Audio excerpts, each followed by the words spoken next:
Ketasukopé est un village situé dans la préfecture de Lac et précisément dans la commune Lac 1. Oui, je dirais que la décentralisation a été une bonne chose.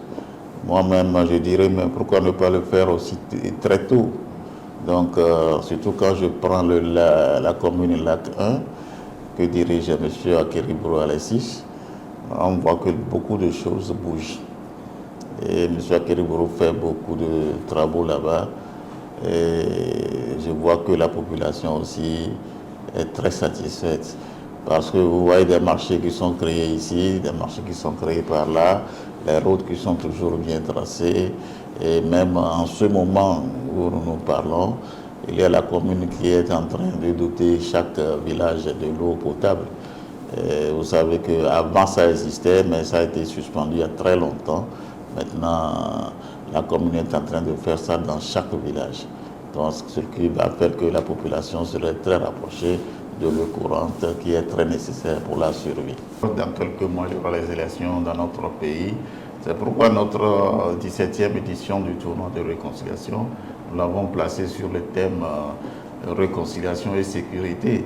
Donc, notre stade même, j'avais dit que ça serait mis à la disposition des politiciens qui viendront prôner la paix et la réconciliation, parler à la jeunesse.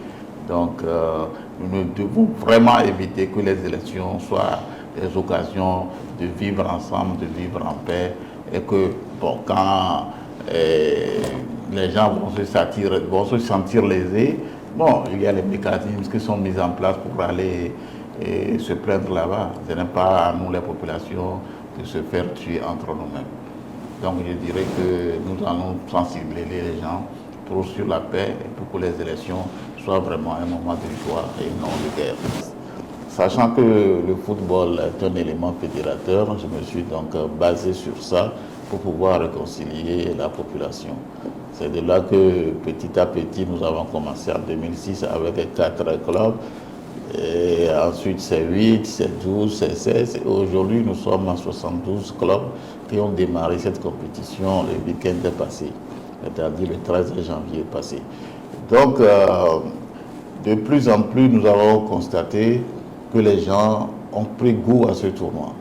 Et à chaque week-end, les gens se déplacent massivement pour venir voir ce tournoi.